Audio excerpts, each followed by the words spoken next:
Hello, everybody. Thank you for joining us at our first Sustainable Solutions lecture of 2026. Welcome and thank you for joining us. Today's lecture will focus on innovation in finance for sustainable solutions, for nature-based solutions, insights from the NATURANCE project. My name is Marta Vicarelli, and I'm an assistant professor at the University of Massachusetts Amherst, and I'm also an assistant professor at the London School of Economics. The Sustainable Solution Lecture Series is a system-wide initiative of the University of Massachusetts. It's really a pleasure to be able to host this event, which is hosted particularly by the School of Earth and Sustainability of the University of Massachusetts Amherst. So this lecture series bring together research, policy, private sector, practice, and our goal is to advance actionable science and collaborations towards sustainable solutions in the field of climate, energy, conservation, but also green economic development.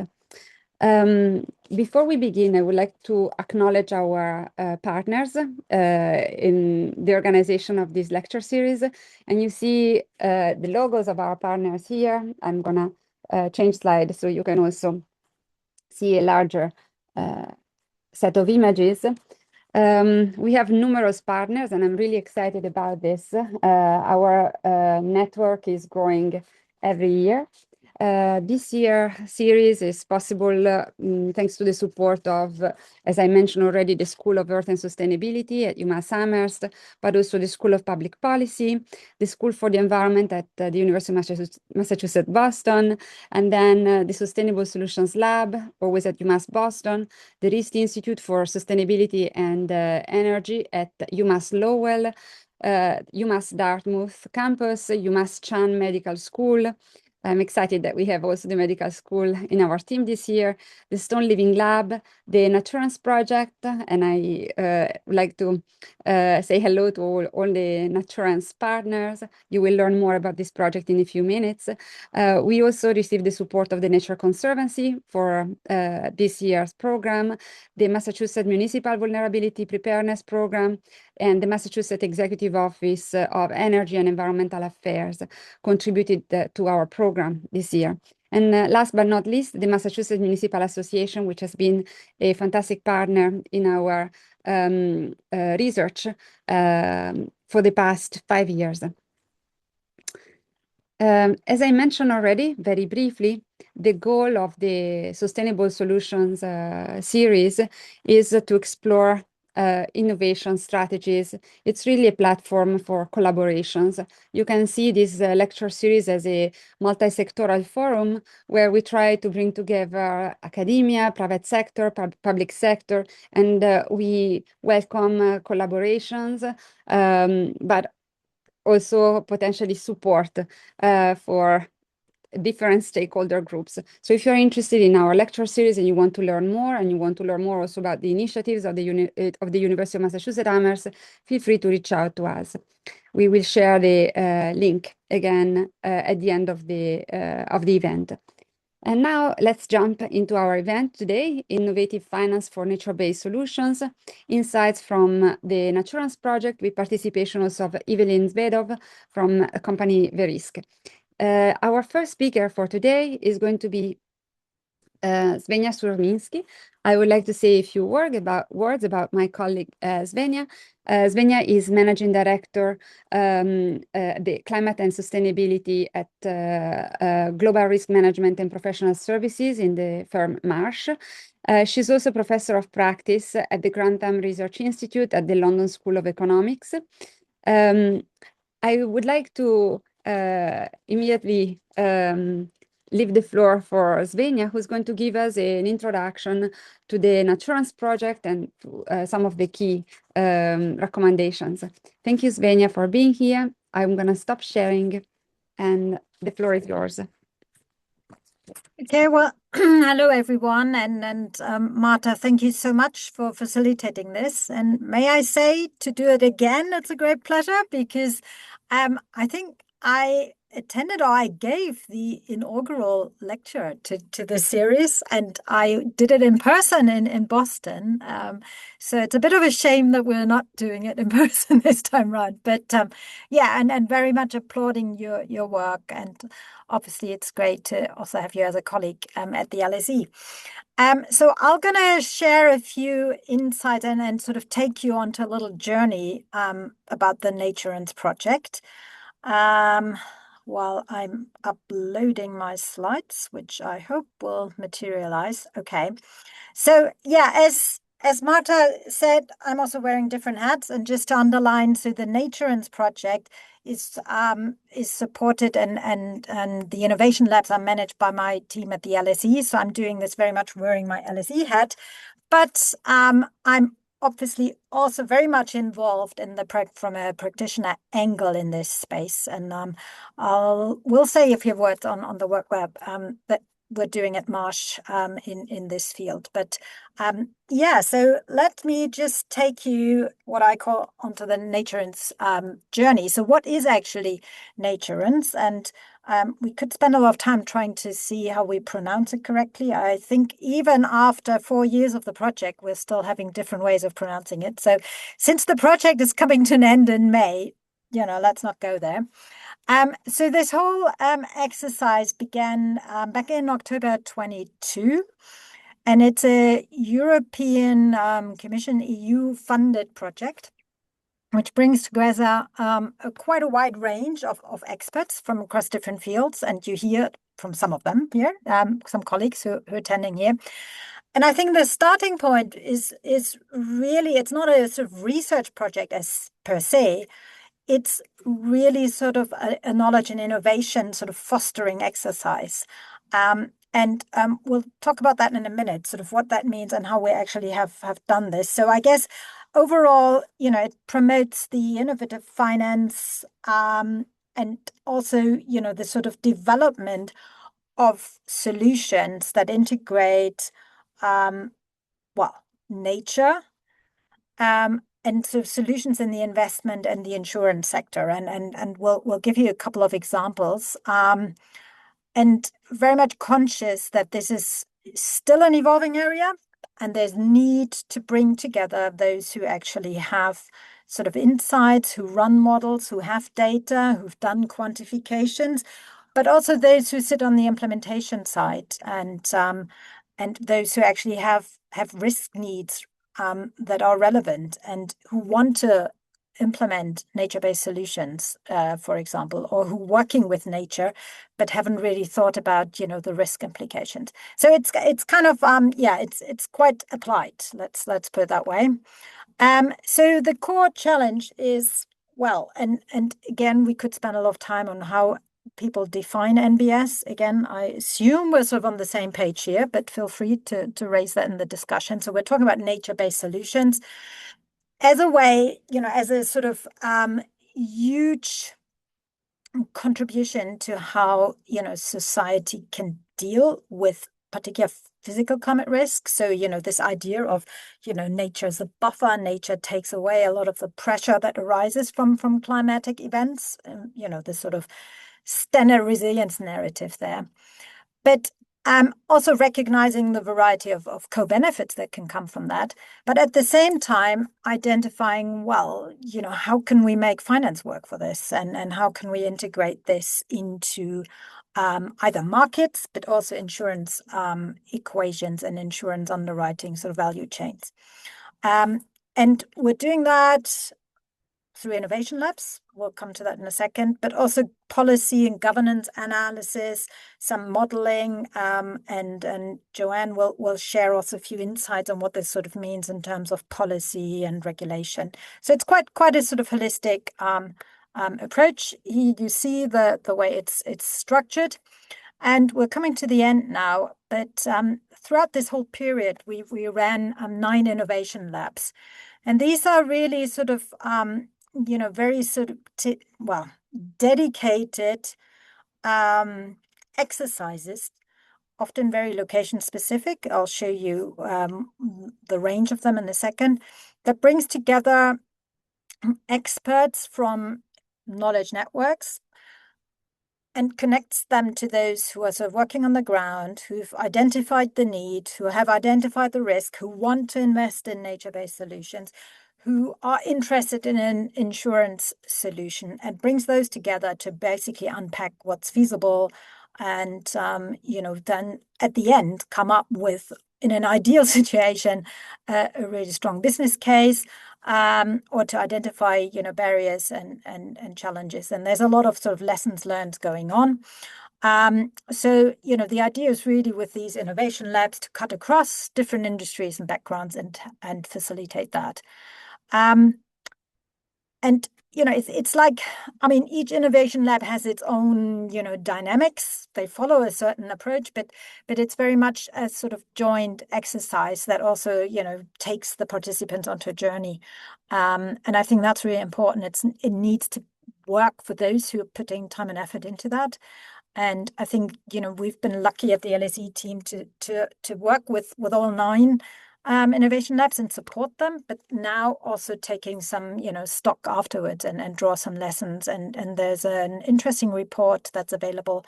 I'm sure we can share some links, Marta, to this.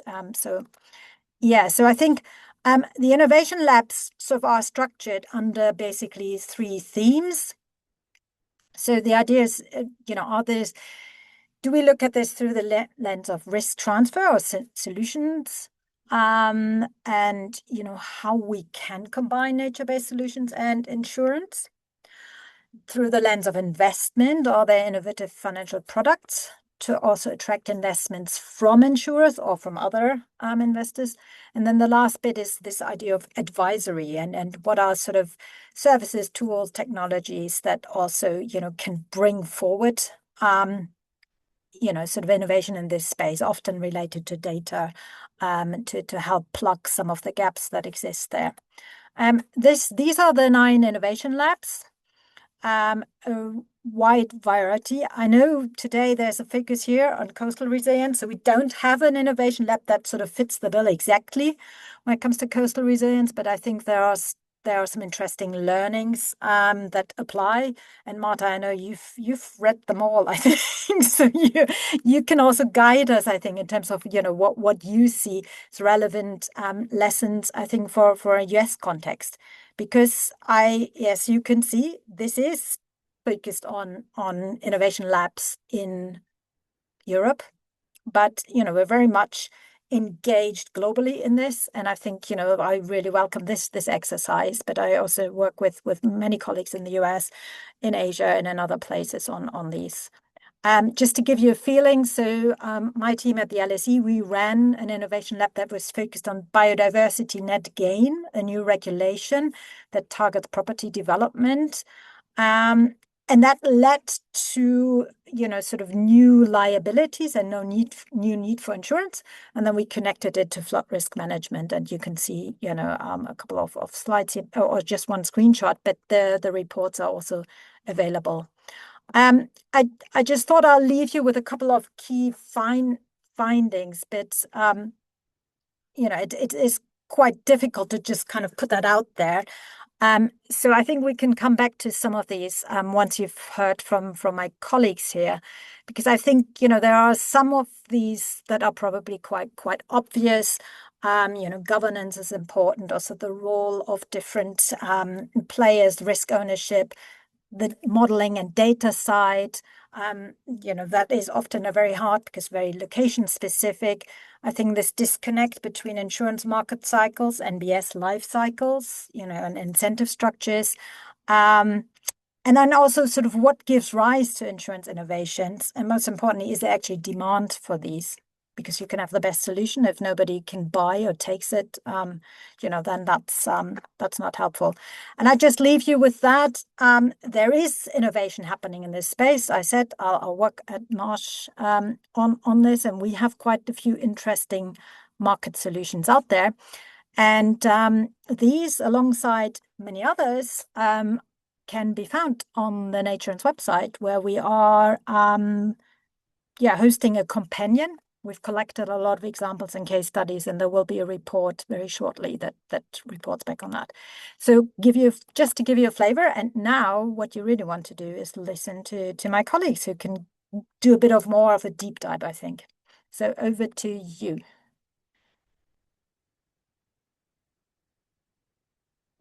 Thank you very much, Svenja. I would like to introduce our next panelist, but I'm actually thinking I'm going to share my slides one more time with a little overview of the bios of all panelists, so then they can just continue without further interruptions. I'm going to share screen one more time. Okay, our next speaker is Joanne Lineruth Bayer. Joanne is a distinguished scholar at IIASA, International Institute for Applied System Analysis. Joanne also happened to be one of my mentors when I did my PhD. I'm so excited to have Joanne here. She focuses on global change with particular interest in risk of extreme events, nature-based solutions. She also worked a lot on risk transfer, participatory processes. She's a prolific and wonderful writer, and she has contributed to numerous high-profile projects, including the Intergovernmental Panel on Climate Change, where she was author and review editor. She participated in the special report on managing the risks of extreme events and also on the IPCC Fifth Assessment Report. After Joanne, I'm going to just introduce all our panelists. After Joanne, we're going to have an intervention by Jonathan Middleton. Jonathan is program manager in the Center for Sustainable Finance at Cambridge University Institute for Sustainability Leadership. And he has a vast experience in the financial sector, and he's going to give us an overview of the reports, of the briefs produced by the NATURANCE project. And last but not least, Evelyn Zvedov, Vice President at Verisk Catastrophe and Risk Solutions, will bring us the private sector perspective on the possible connections between the nature-based solutions or sustainable solution space and catastrophe modeling. His expertise lies at the intersection of financial risk, catastrophe modeling, and product development. I'm really excited about our lineup today, and I'm going to stop sharing my screen and leave the floor to Joanne. Thank you very much, Joanne, for sharing your screen.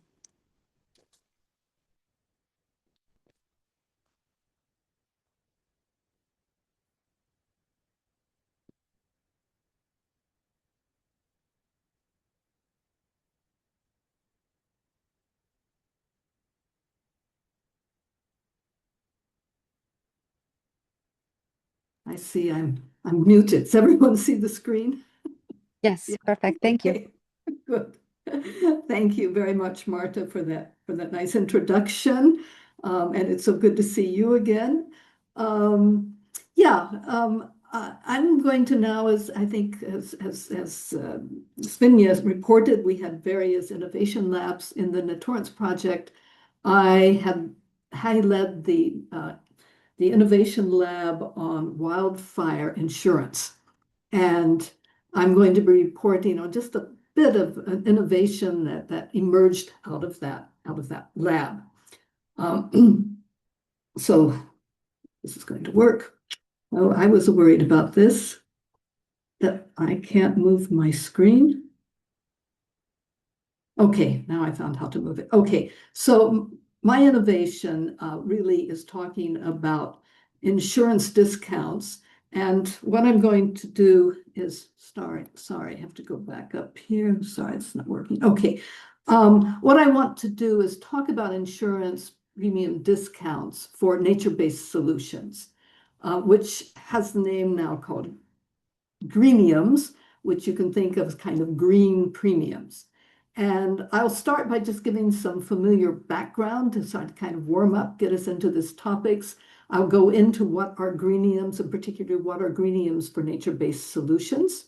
And then I will focus in on wildfire and give you an example, a very innovative, maybe first of its kind. It's not really an example. It is the one I think that exists. A greenium for wildfire risk reduction, and that is the Tahoe donor, what's called the Wildfire Resilience Insurance. I'll be asking a few things about it. For instance, is it actually insurance for a nature-based solution? Is it a game changer in the sense, is this something that's going to scale up?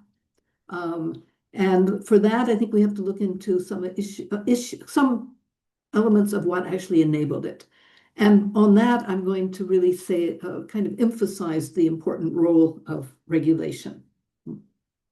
So begin with the familiar. Many of you out there, I hope not everyone, is familiar with discounts for your car insurance, right? And many of you know that if you're a good driver and have a good record, you'll get insurance at a discount. And for instance, the no claims, if you haven't had claims bonus, can be up to 60%. And this is something that we see worldwide, not just US, but Europe, all over the place. There's other discounts on making your car technically safer, even down to garage parking in the EU and the UK. Now, this is important because actually it works. I know my nephew, who's a young driver in the US, and I was riding with him. He was very worried about getting a speeding ticket because his insurance would go up. And so I do think it's a huge incentive for people to drive more safely. So now let's try to move forward away from car insurance and move to premium reductions for hazard risk reduction measures. You might be surprised, but what we see so common in, for instance, like in the auto industry, is not very common when it comes to hazards. But there are a few examples, interesting ones. For instance, look at flood. The Flood Re, which is the big, sort of insurance system in the UK, will give you a discount if you have a flood barrier, if you have raised your electric equipment, if you have flood doors. Allianz, for instance, will give a discount for elevated heating systems, also some flood-proof basements. Turning to wildfire, which is going to be our topic, we see in the really wildfire risk countries in the Mediterranean, Italy, France, Spain, and Portugal, you'll get a discount for fire-resistant materials, for instance, cleared perimeters, things that are some referred to as house hardening. Now, what you'll see here, of course, these are all discounts for things that households can do, right? But if we move to nature-based solutions, we find that they're very much actually actions that aren't taken on the part of individuals or individual households, but on the part of communities or public authorities. And just to remind those on this call who are not familiar with nature-based solutions, I'll just quote the definition. There's many definitions, but the one by the United Nations Environment Agencies: actions to protect, sustainably manage, and restore natural or modified ecosystems that address societal challenges effectively and adaptively, simultaneously providing human well-being and biodiversity benefits. Now, biodiversity benefits is really important. And some definitions say there has to be a net biodiversity gain before it is a nature-based solution. And I'll be coming back to that. But I think important message here that it's not an individual household, but community actions. So how can we give property owners discounts for things that their community undertakes? And we have an interesting example of that, of where it has worked. And that's the National Flood Insurance System in the US, the community rating system. This system is, of course, underwritten by the federal government, and it interestingly provides premium discounts to residents of communities participating in the rating system. And the discount that you will get depends on the points received for the flood mitigation measures taken by your community. And here's just a list of the kinds of actions that your community can take and the points that you will get. And I'm not obviously going to go through all this, but I pointed out two that could be considered actually nature-based solutions. For instance, open space preservation. Another one is the natural shoreline protection. So, but moving now from the public insurance systems, I think, it's really interesting to ask, what have private insurers done in this space? And for this, I'm taking you to an example in the area of Lake Tahoe, which you see picture here. It's a very beautiful area around the lake, and it's a lot of forest. It's also got ski slopes, and actually there's a lot of residential areas with very high-priced housing. And these communities of houses in this Lake Tahoe area, they have an association, the Tahoe Donor Association, which has carried out forest treatment measures, including thinning and prescribed burns. And I'll come back now to describing the product. But beforehand, I want to ask if this forest treatment measures are actually a nature-based solution. And so what is a nature-based solution for wildfire? Actually, I think there's a spectrum. On one end, you have, nature-based solutions in areas where there's a lot of assets. At the other end, you can have nature-based solutions in wilderness areas. And obviously, some are going to be more nature than others. And so the kind of ecological forest management, of which this Tahoe Donor Association carried out, in their case, it consisted of thinning and controlled burns. And it could include grazing, and it always should include some sort of mixed forest. And here we see some pictures from Tahoe Donor, and we see before, we see a mechanical thinning process going on, which some would say, no, that's a no-no for a nature-based solution, but that's what happened. Then you see after, and if I draw your attention to this bottom picture, you'll see it really looked in the end like a park. Not really anymore a wild forest, but a park. And even though many argue that's really great for the trees, others argue that it's not so great for biodiversity. So there's another community of conservationists and biodiversity people emphasize that what you need to call it a nature-based solution is kind of what's called ecological thinning, not this mechanical thinning. It could include rewilding, which actually is becoming very popular in Portugal. It can include cultural burns, which I won't go into this, but there's different from the general prescribed burns. Mixed forests again, and outside of the wildland-urban interface, a lot of people say just let it burn. Wildfire is a very natural part of ecosystems. And of course, if you're going to do that, you have to limit development. So let's return back. Oops, sorry. I'm sorry, for some reason I've got a different, how am I going to move back here? I've got a different presentation came up. I don't know why than I was using, but let's just go back to this slide. So what has happened here is that we've got a wildfire resilience product now that covers 1,345 acres of Tahoe Donor's forested and recreation land. And the punchline of all of this is that this has now been offered at a 39% lower premium, and that's really significant, or premium, and 89% lower deductible. And it's been offered by it's a parametric product that was structured by Willis, the Nature Conservancy, which I see is also a supporter of this lecture series, and also UC Berkeley.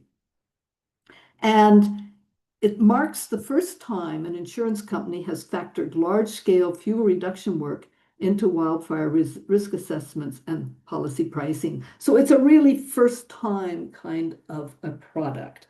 And some are calling it actually a game changer.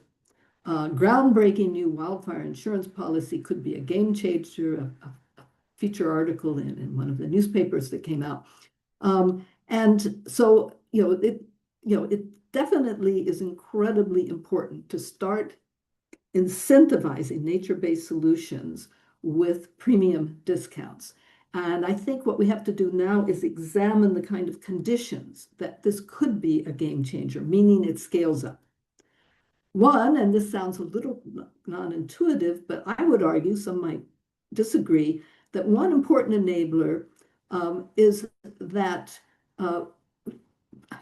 if policies start becoming unaffordable.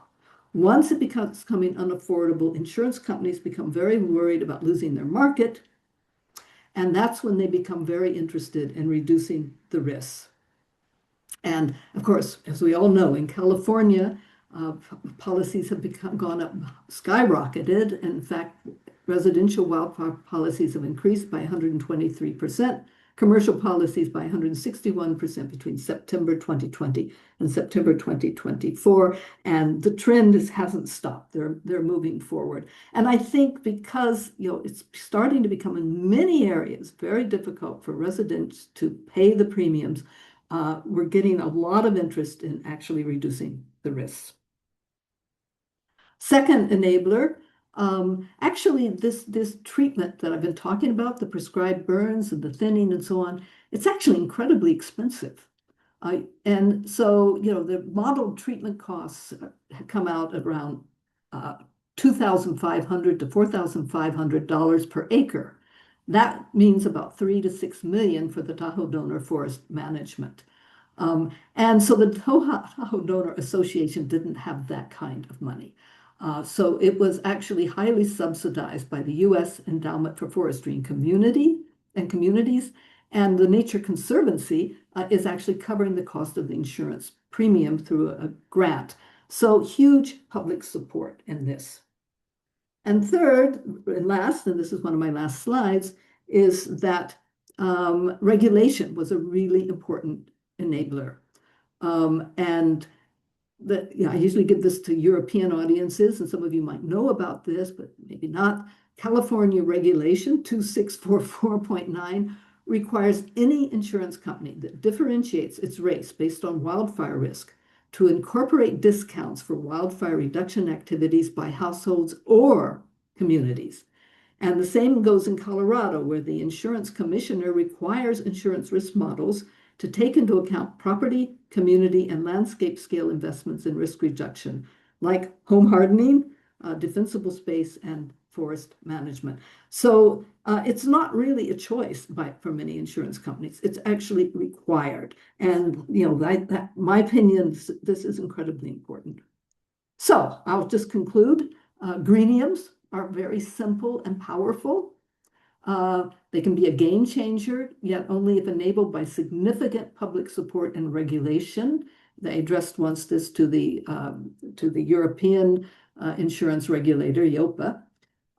And it's also, and I just end with this, only one of many activities by insurance that can support or catalyze NBS, which of course Svenja talked about.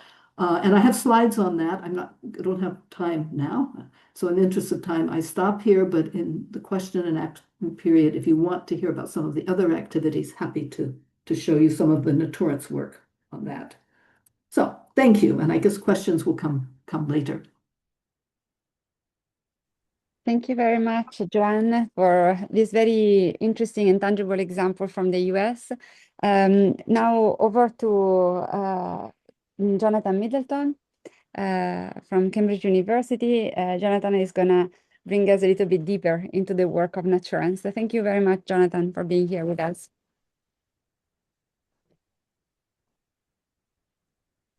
Thanks very much, Martha. Sorry, just bear with me while I...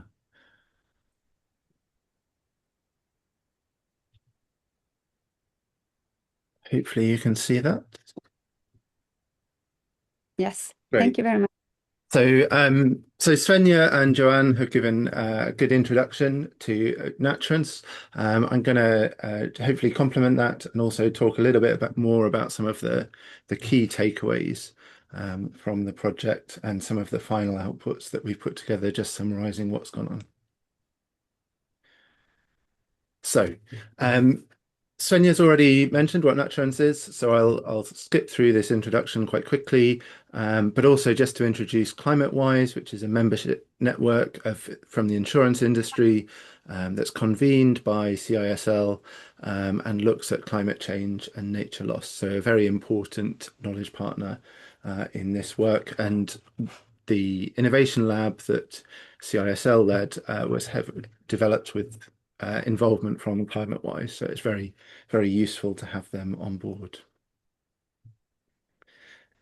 We've also had innovation labs introduced. They're a key part of the project with the different topics all selected by the interested participants, decided collaboratively. So again, I'll skip through that because we've already had those introduced. One of the key parts of the project really, though, is the dissemination, engaging with stakeholders and outreach. So it's really exciting to have this opportunity. Thank you, Marta, for coordinating.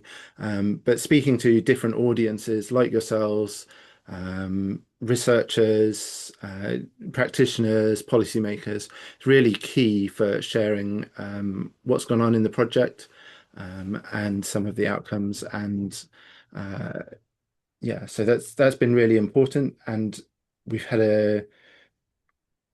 been really important at the end of the project to think through how we can package up all of the things that it's covered in ways that are suitable for those different audiences. So as part of that, we've produced 4 briefs tailored to key stakeholders. We've produced training modules that are available as web pages that review the outcomes of each of the 9 innovation labs that we've talked about. And also within those, those link to longer and more detailed materials. So for all those people who are interested in more of the in-depth research, you can find those linked quite carefully within each of those products. So we've had these introduced already, the 9 innovation labs around underwriting, around investment, and looking at the sector as a whole. And then alongside those 4 briefs that summarize NatUrance's work across the 3 main themes of risk transfer, investment, and advisory. So there are various key insights that these highlight around the potential for greater use of nature-based solutions in response to environmental risks. Some of the lessons that we need to learn about trade-offs. Joanne gave some of the examples about how we can respond to wildfire risks and some of the important trade-offs there when in terms of forest management and between biodiversity benefits and reducing risks of fire. So it's important to learn about those. Also in the context of the Italy Flood Lab, for example, the people who are at risk of flooding are often those in the downstream communities, whereas the interventions might happen much further upstream. So you have different communities that are involved in implementing the solutions versus feeling the effects of the risk reduction and the impact. So it's important to think about those kind of things. And also one of the important facilitators in this project was looking at how we can improve the assessment of co-benefits, of risks, and really standardize that process. Some of the models don't include nature-based solutions very well at the moment. So looking at the technical methodology was really helpful as part of that. And our colleagues at the Free University in Amsterdam were key to some of that work. So Svenja has already talked through risk transfer and biodiversity net gain and some of the incentives within insurance coverage. Joanne talked about those. So I'll leave you to ask further questions about those in the discussion that follows. But just I think to highlight some important areas of future research.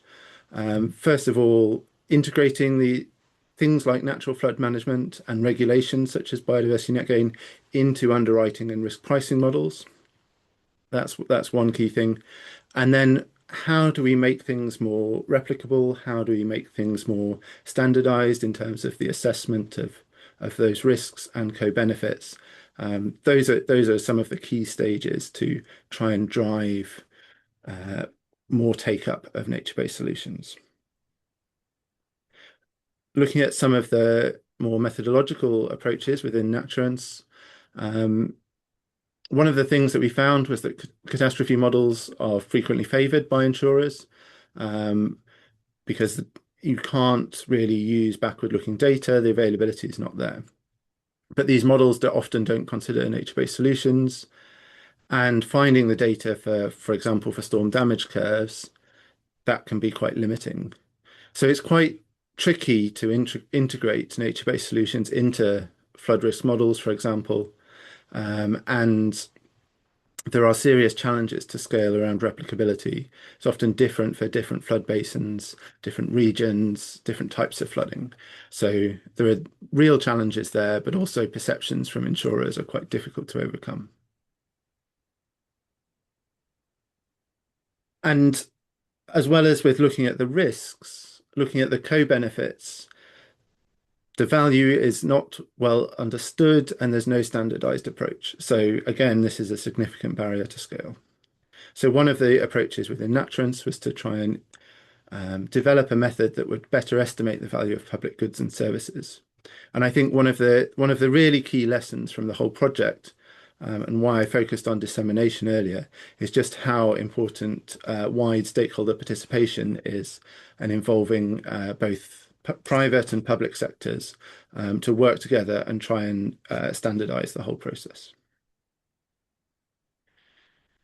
So finally, looking at the brief that sort of based on the CISL's lab with ClimateWise, looking at scaling investment and the insurance sector as a whole, we looked at some of the barriers to the potential of nature-based solutions.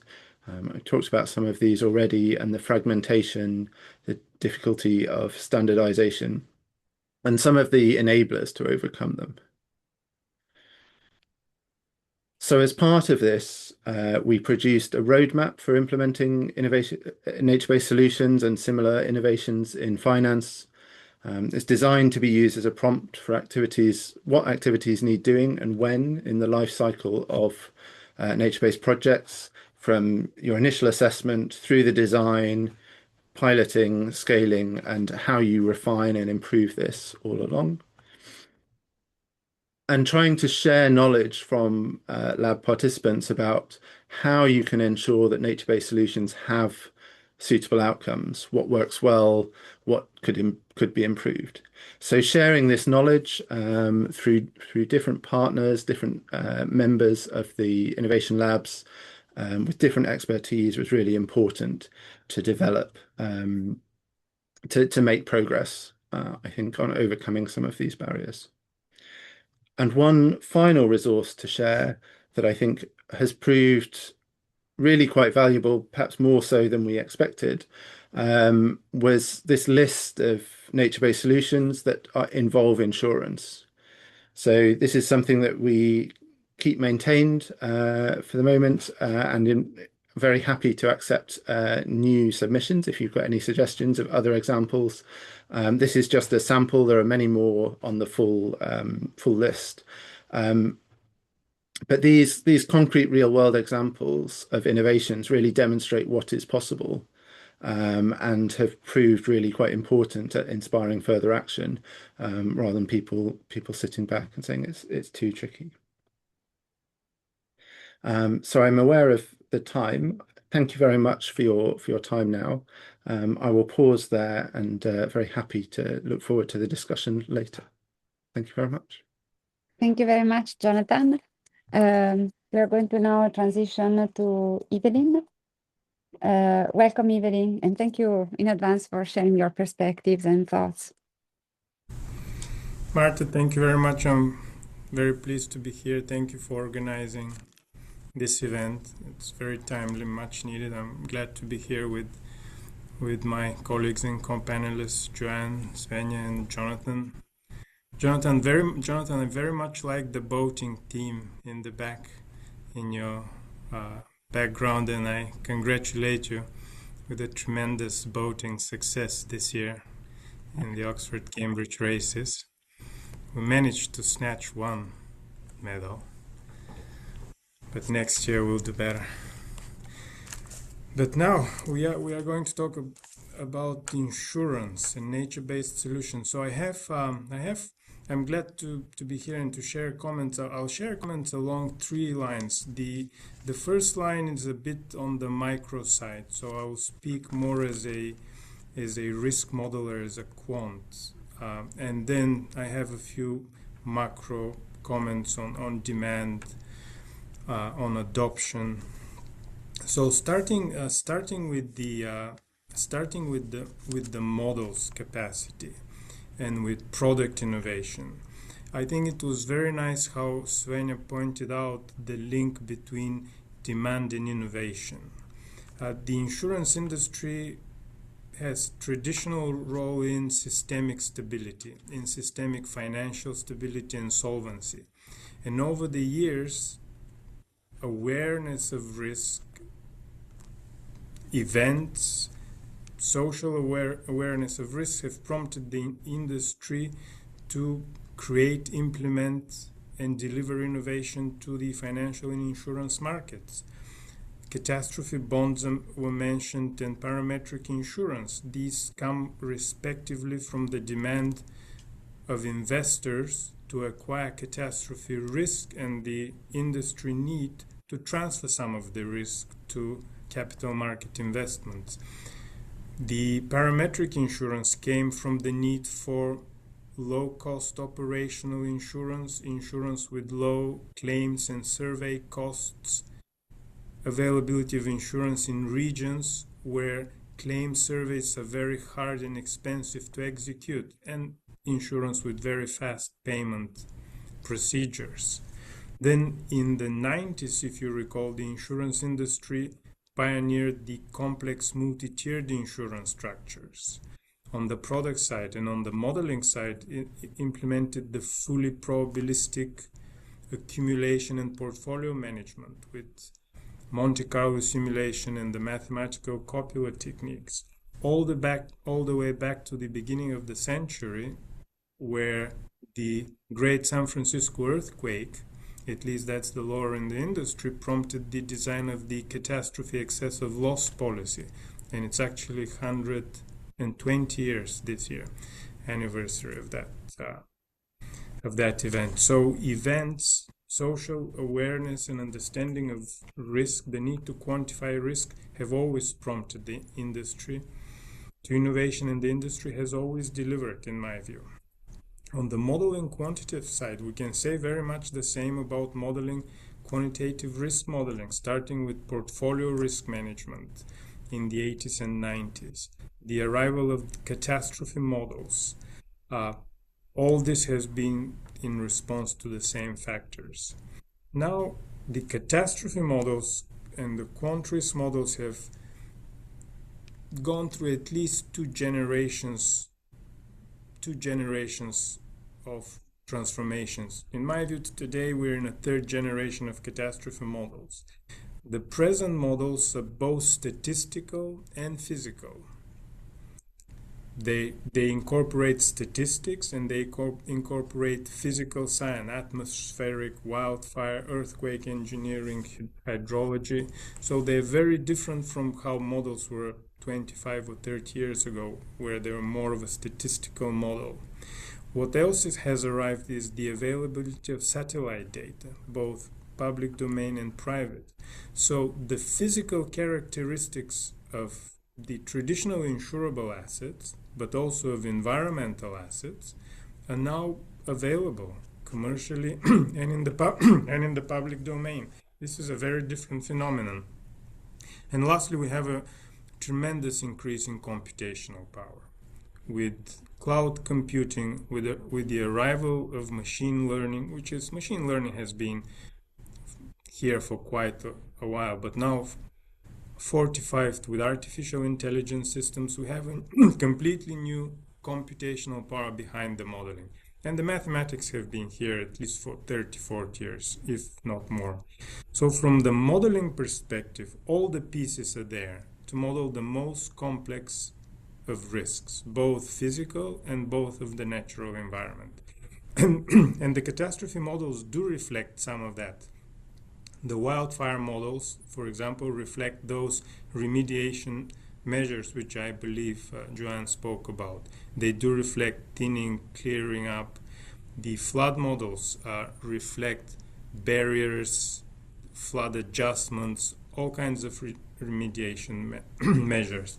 Further complexity there will really be driven by demand, and the demand has to come both from the public, from the policyholders, and from the underwriters.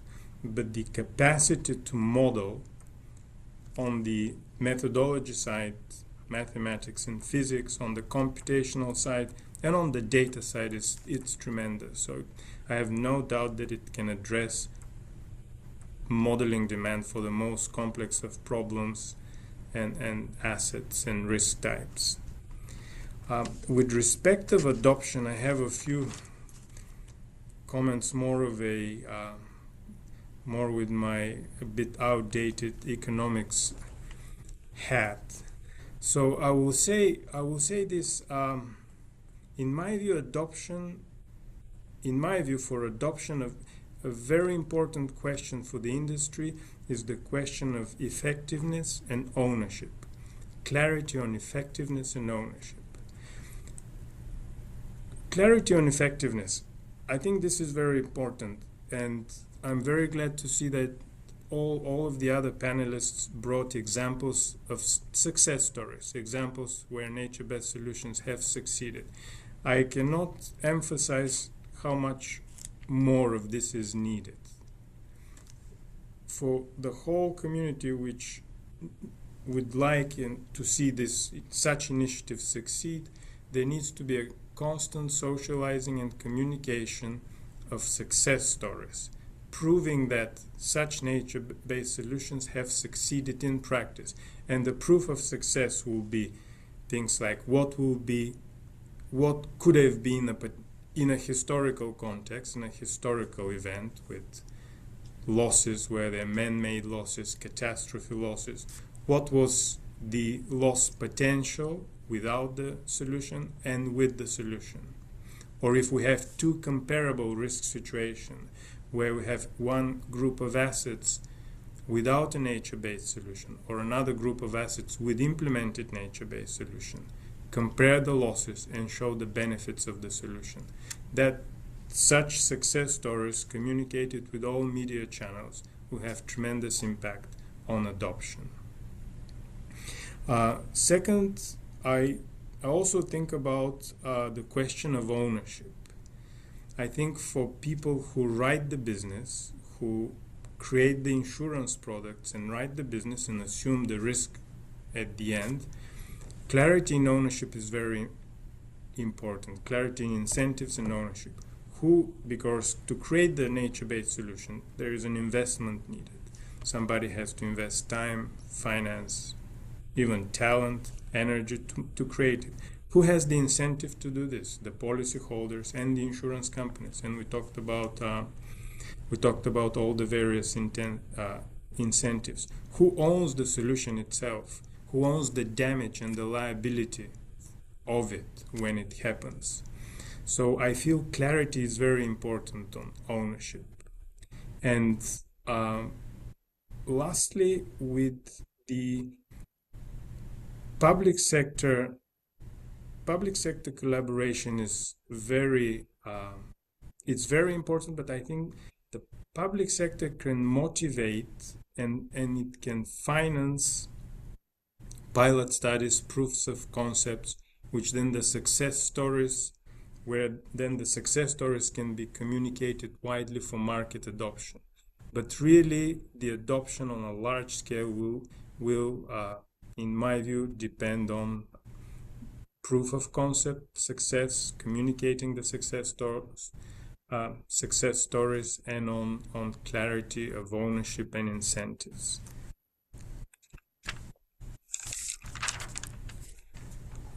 These are all the comments I have prepared. I'll be glad to answer any questions. I can add that our company, Verisk, has participated supported many incentives in the area. We provide hazard data. We have a relationship with the UN Environmental Program. We've participated in damage studies, surveys.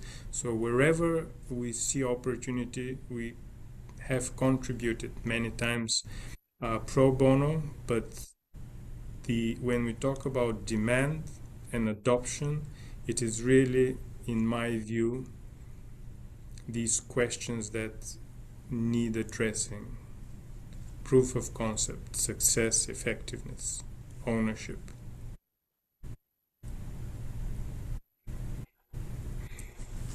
Thank you. Very much. Thank you very much, Evelyn, for this very clear outline of key issues in the upscaling and mainstreaming of nature-based solutions. We now have about 30 minutes for discussion. I invite our audience to also submit their questions. You can raise your hand or add your questions to the chat. And I would like to kick off our discussion by asking all our panelists questions about how do we go from pilot to scale. I think all of you already started answering this question, Evelyn also in the last few minutes. From your perspective, in the NATURANCE project or outside of the NATURANCE project, but for those who participated on the NATURANCE project in particular, what are the key enabling factors for scaling these approaches into mainstream investment and policy framework? I think Jonathan even had a slide on detailed enabling factors. And how can we strengthen these enabling factors? Evelyn provided also a perspective from the private sector. Any thought you would like to share? This is a question open to all our panelists, and I invite you, our panelists, to feel free to build on each other's answers. Thank you.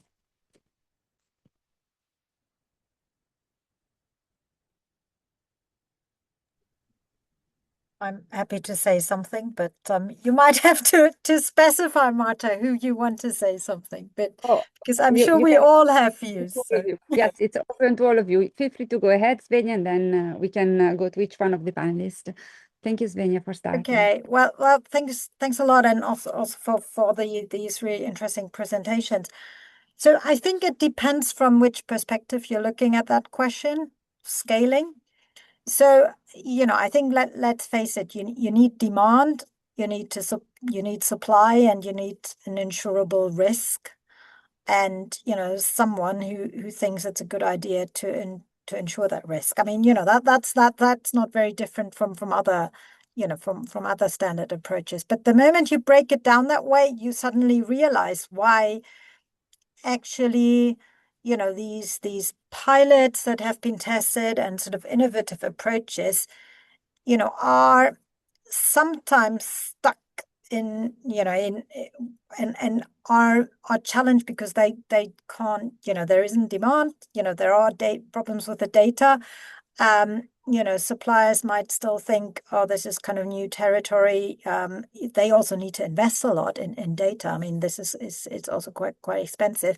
And then the regulation and the policy might just not make it actually amenable. So, I think it is useful. And I said there will be a report coming on out from NATURANCE that sort of tries to do some lessons learned based on what we see out there in the market. This companion, I know I shared a slide. I link, I think, to that. So that's kind of, we're looking at this and what is it that we can learn and what are the lessons. So it's often very context specific why things are where they are. And I think, the sort of, I think finding those that work and then sort of taking them into other contexts and replicating is probably a good approach. Thank you, Svenja. Joanne, would you like to share some thoughts? I'll pick up on what Svenja said, very context dependent. What's going to enable insurers to really catalyze nature-based solutions or other financial institutions. there's a whole spectrum, and I won't go into the whole spectrum. I'll just go back to the case I presented. It's one way that insurers can catalyze nature-based solutions by incentivizing them with premium reductions. And I'll just emphasize again the three enablers that I put up. One was the unaffordability. I won't go into that, but I do think that insurers, well, I will go into it a little bit. If people can actually pay their premiums, I think insurers are happy to just march along collecting them. Why should they go to all of the trouble, and it is a huge amount of trouble and expense to start going out and actually trying to model and incentivize the risk reduction in the nature-based solution. So I think you're going to see it as in many areas where premiums are becoming unaffordable. The second one was public support. This is hugely important. I think we all have to realize that nature-based solutions, we can get different figures, but let's just take the European Investment Bank that did a huge, actually also compendium, I think about 1,000 nature-based solutions, and concluded that some over 95% are publicly supported and will continue to be publicly supported because there's not a very clear revenue stream. So people have been trained in economics, that there's public goods and public goods to public. And I think we saw also in this case of wildfire risk reduction that we had to have huge public support. Otherwise, it was not going to happen. So, we're going to have the public's going to have to open the purse. And this is the big, big, big problem, because also public budgets are very constrained, across the world, but in Europe, everywhere. So this is really going to hold us back. We're going to have to, figure that out. Where's the money going to come from? And the third enabler was regulation.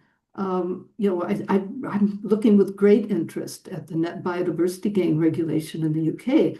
This could really be a game changer, because they're saying, you're forced to invest in nature. So a huge market is going to come up with, carbon credits, nature credits. But I think, of course, some of it's driven by voluntary actions, but I think it can really be driven with regulation. So, regulation and public support. I just think those are absolutely key. I would also have some comments, David, but I'll hold off on that, just on the modeling of wildfire risk. I think that's a really important area with lots of issues. Thank you, John. May I ask you a favor? Could you maybe very briefly describe what you just mentioned, the UK net biodiversity gain policy, just very briefly for those who, among our audience members who might not be familiar with that landscape? Well, maybe I'll turn that over to Svenja, because they've been doing a lot of work on it, know more about it than I do. But from what I understand, if you go out and build a shopping center and take some land, and then you have destroyed some biodiversity, some ecosystems, and you have to then go and purchase or invest in some ecosystem that you increase, so that in fact there is a net gain in ecosystem function. And of course, it's hugely difficult to put to put metrics on this and so on, but it's happening, and it's not perfect by any means. Lots of criticism, but I don't know. I think it's kind of the best thing we have. Svenja, you want to say something on that? Yeah, just to say that I sent some links. So my chat contribution at 17:57 my time has the two links that would explain this. So yeah, but thanks, Joanne. You explained it very well. Thank you. Maybe Jonathan, you would like to also. Yes, I mean, I guess the only thing to add is the aim is that you're trying to mitigate it on site if possible, but if not, then it could be you can get into credit trading and things like that. So that gives you wider potential. But Svenja's shared some very good links there. I think to add to what Joanne has talked about, I think one of the keys is really understanding who's benefiting from these nature-based solutions and who is going to have to pay for them, and the benefits. I mean, I mentioned co-benefits in passing, but when I was presenting, but these benefits are often in very different forms and spread out around multiple stakeholders. So rather than just having one single beneficiary, you're spreading them out across in a quite diverse way. And so it's quite difficult sometimes to package that up. And also they come in different forms. So there's no standardized approach to assess those co-benefits. And that causes real problems for understanding their value. So I think that it's very hard to talk about nature-based solutions. We've talked about nature-based solutions almost as one, but they're quite different depending on the context. And Joanne rightly said, I'll focus on wildfire, for example, in her answer. So really understanding where those benefits fall, and then who is going to pay the costs of investing in nature-based solutions in order to respond to the challenges that we face. I think those are real keys to understanding, and yeah, it's really policy can really kind of help support that in terms of making sure that nature-based solutions are considered as part of the answer. They're sometimes not even part of the conversation at the moment. And I think just making sure that they're included alongside grey infrastructure, either as a combined green-grey solution where they complement each other, or a standalone green infrastructure. I think that would be another big step forward in order to have nature-based solutions be considered more often. Thank you. Jonathan, not to put you on the spot, but it would be great perhaps if you could share and go a little bit more in detail, or at least listing the findings of the NATURANCE project. You had one slide specifically about upscaling and with a nice list of enabling factors. Perhaps we can share them with our audience. Let me see if I can find the right one.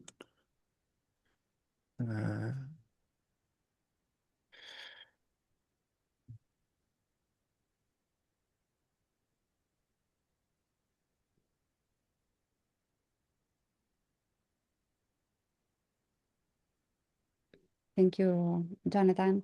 Sorry, we will there we go. then, after this first round, we're gonna pick a couple of questions from the audience. Is this the one that you're referring to? Yes, thank you. Yeah.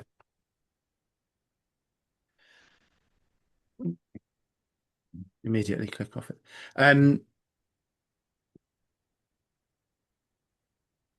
So I think it's there's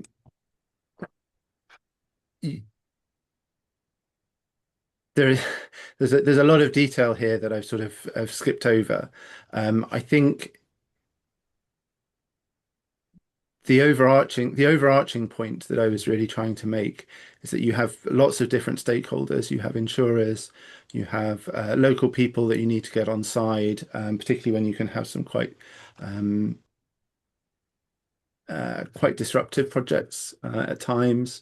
You have lots of different policy, sometimes fragmented between local, regional and national, maybe even international governance systems.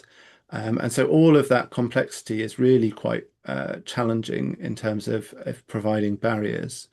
And so bringing your different audiences, your different stakeholders together to collaborate, I think is really the kind of overarching finding here, to build trust and try and navigate through some of that complexity, and making sure that projects are relevant to the local context, as well, that there's local buy-in to those solutions, not just things that are implemented over people's heads.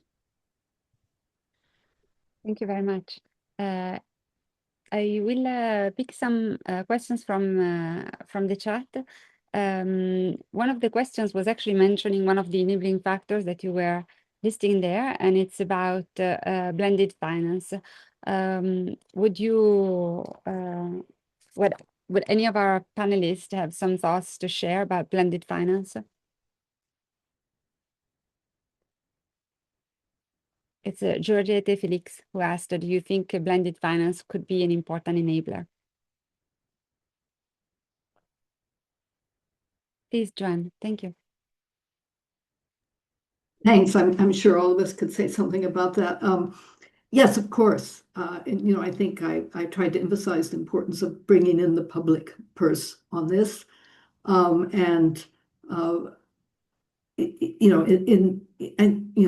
I think we're finding that in many nature-based solutions, if not most, it's too expensive to put them into place, given that it's so hard to get a return.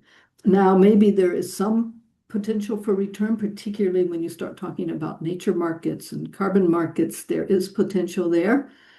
Maybe we can start thinking maybe more and more potential, particularly I know that there's going to be a lot of guidelines now, and so regulation on the part of the EU. But I think in a lot of cases, it's not going to cover the whole cost. And so you're going to need to come in with the public sector combining with the private sector. There's also been some criticisms that, the public sector then takes all the risks and the private sector gets all the profits. So, it's a mixed bag. Again, context dependent, but certainly you're going to have, from my opinion, and you're going to have a large public sector role if you want to fill the financing gap that UNEP is showing on actually investing in nature. Thank you very much, Joanne. I would like to report a question also from Doug Mason. Also wanted to say hi to Doug. And as a way of introducing Doug Mason, I would like to share with you, and I just entered it in the chat, a report that Doug led when he was working at the White House Office of Science and Technology Policy. This is a great report that provides an overview of 23 nature-based solutions to address hazards and to provide ecosystem services. They focus then on disaster risk reduction. And the report provides recommendations both to systematically consider nature-based solutions and to accelerate research, innovation, and adaptive learning. This report has a focus on the US, so it might be particularly interesting to our US public, but I know it has widely circulated in Europe as well. And Doug asked a question, the following question: how do we bring down the costs, scale up the application of analytical tools to understand the effectiveness of nature-based solutions? It seems to be a common challenge on both infrastructure investors and insurers. It seems to be a common challenge of both infrastructure investors and insurance, that is to understand the effectiveness of particular applications. Any thoughts from any of our panelists on this question?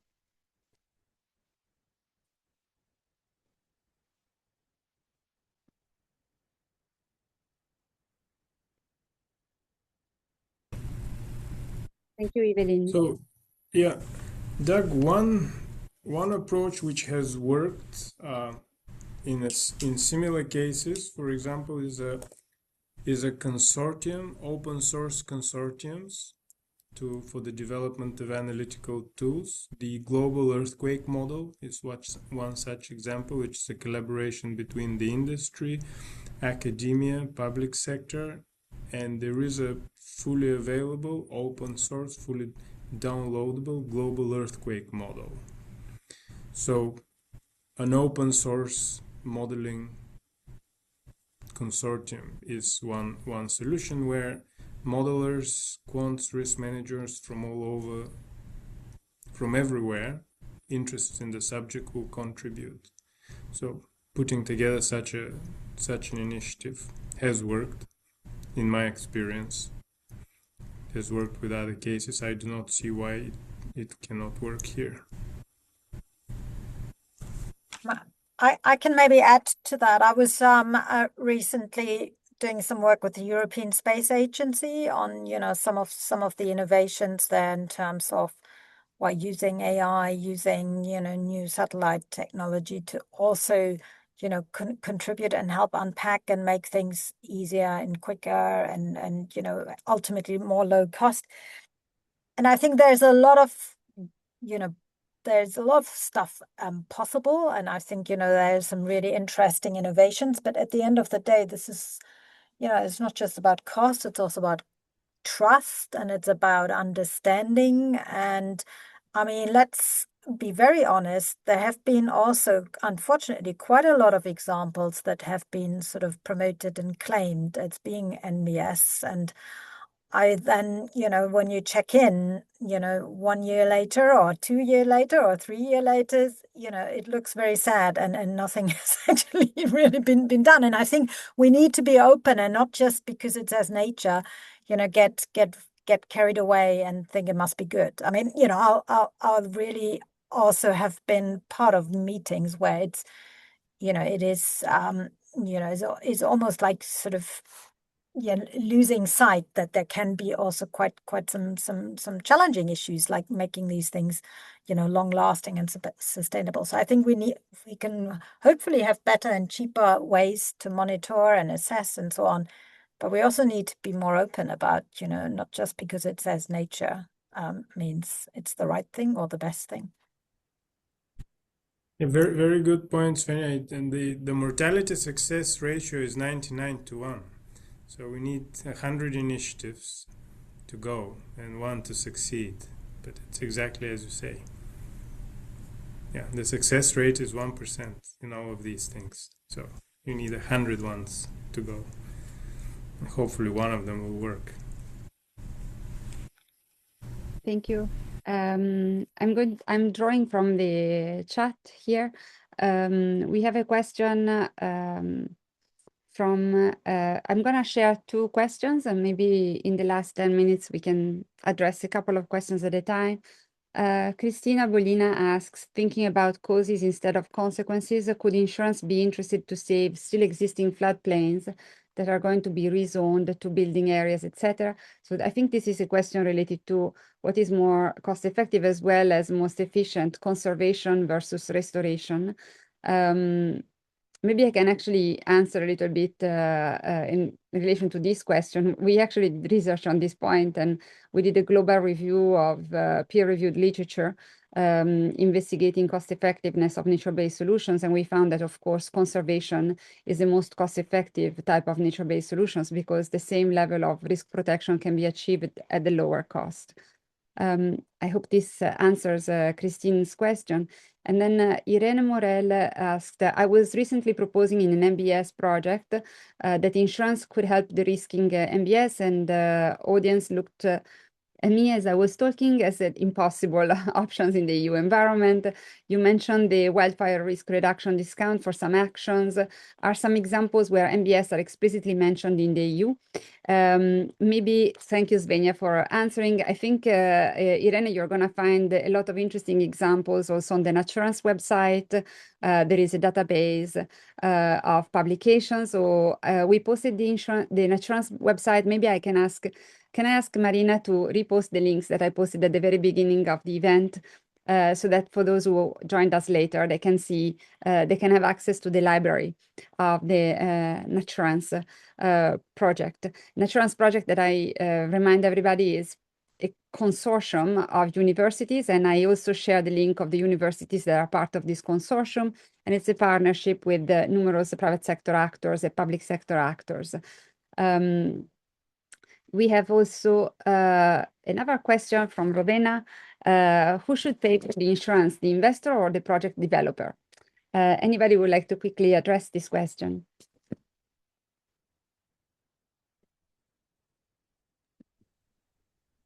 I mean, there is no answer to this because it really depends on the case, and it's like what's the insurable risk? What is it that you're doing? So I don't think there is a clear answer because it depends from case to case, and there could even be an equity question, like who should pay it if you're talking about some of these insurance solutions also in sort of low income communities, but that's really, really context specific. So yeah, I don't think there's a someone needs to pay. Yeah, I think we agree on that. Thank you, Svenja. Very Evelyn?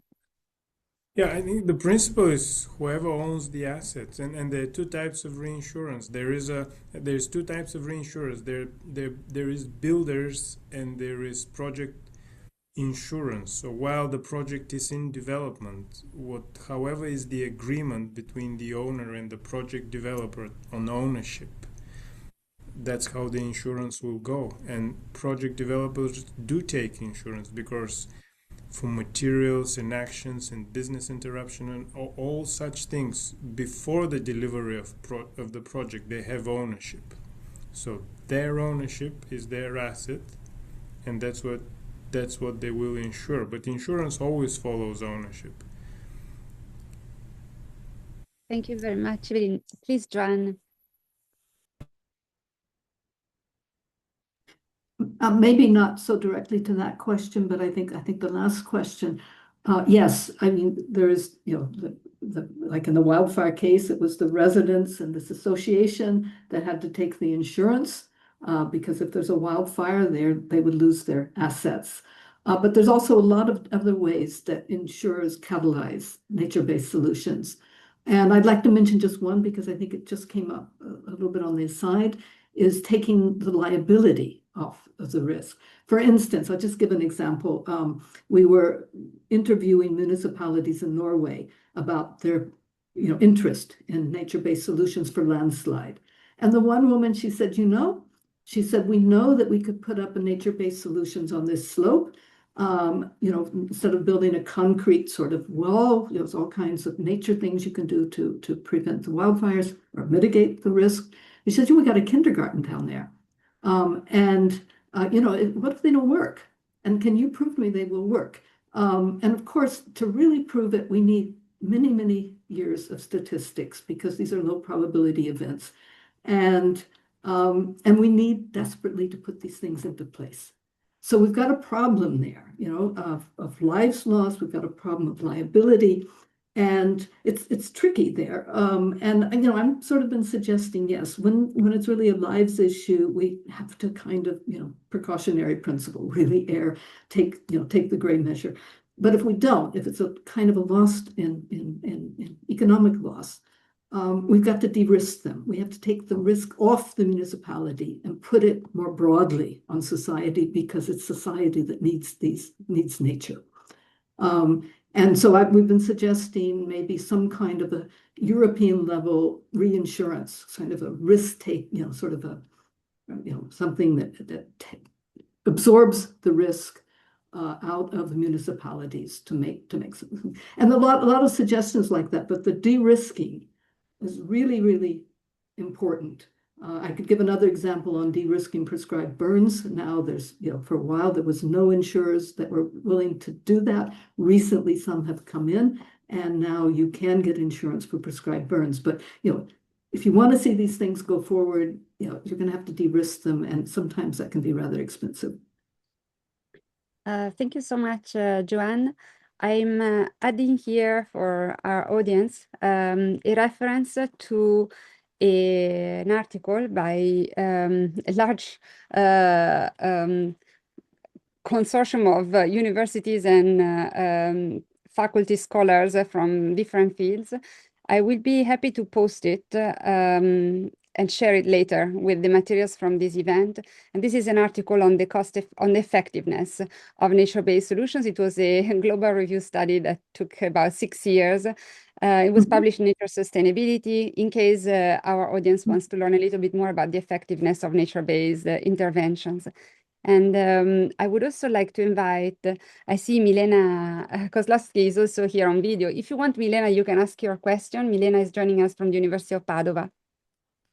Hi, thanks. So thank you all for your talk. I'm a PhD student here in Padova, and I basically study nature-based enterprise for project developers and their business model.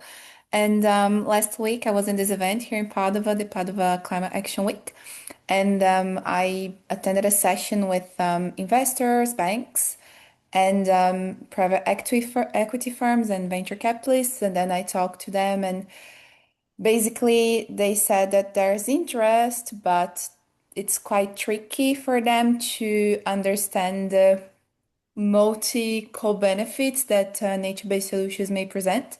So my question was regarding this. If you see, for example, a handful of criteria or kind of outcomes that could be easier maybe to communicate.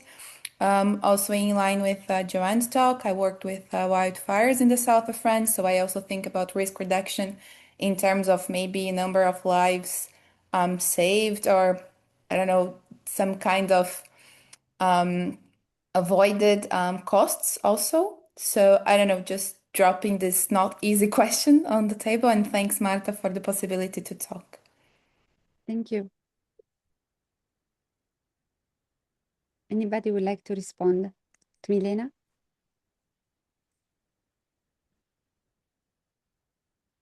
Please, Evelyn. I think you're spot on the challenge, and it was raised by some of the panelists. Clarity, simplicity in the communication of the benefits is key. It's not easy, but it's very important. Who benefits what? How does it work? What are the gains? Yeah, there are no easy answers, but clarity and simplicity. Also, I would say simplicity with respect of the methodology of the products and the methodologies of NBS. The insurance and finance industry are already very complex. There's already no one who can grasp the whole network of complexity thoroughly. So more complex terms, more complex instruments are difficult to consume. So simplicity and clear messaging, clarity will be a great advantage. Thank you, Evelyn. And also Jonathan has, maybe you would like to contribute. Yeah, I just to add to that, I think one of the things that our colleagues in the consortium looked at was valuing this using kind of choice experiments and contingent valuation, so capturing individuals' willingness to pay for the different co-benefits and goods and services that might be derived. So that it's impossible to answer about nature-based solutions in general. But I think looking at what's most relevant and what people are most willing to pay for through those kind of experiments could be quite useful. If I may, there was just one other question that I wanted to pick up on, which was from Christina in the chat about whether insurance could be interested to save intact nature. And I think that's a really important question. Where a lot of the time we talk about using finance to solve problems that we've created rather than avoid problems in the first place. And I love doing that. But I'm going to bring it back to something that Joanne talked about, which was affordability of insurance. And I think actually if you have certain situations where insurance is unaffordable or not provided, then it does affect what happens. And so some of our colleagues in the Netherlands were looking at in the northeast of that country near the coast, where some of the rivers are very low lying and don't have levees. People are still building houses, but then finding it impossible to get insurance for them in the floodplains. And so, although that's happening now, I think there will be longer term effects about where houses are built and whether that carries on in the floodplains versus, and especially where there are no levees to protect people from flooding. So the availability of insurance, I think, is really key. Maybe not in the short term, the houses have still been built, but in the medium and long term to affect how people behave. Thank you very much, Jonathan. We are at the end of our time, unfortunately. This was a super interesting event with so much wealth in terms of knowledge shared. We will share highlights from the chat after the event, as well as the publications that were mentioned, as well as the links to the resources. And I just wanted to mention that I added to the chat free access articles on effectiveness and cost effectiveness of nature-based solutions. These are peer-reviewed articles in case they are helpful as background for our audience. We hope you're going to stay with us for future sustainable solution lectures lectures. We will send you emails with the announcements of future lectures. It was really a pleasure to have everybody here today. Thank you again to our panelists. Join me in a round of applause to our panelists, and we see you in the future lectures. And shout out to all our partners and the NATURANCE project in particular. Thank you very much to our panelists. Bye-bye, everybody. Thank you very much. Bye-bye. Bye.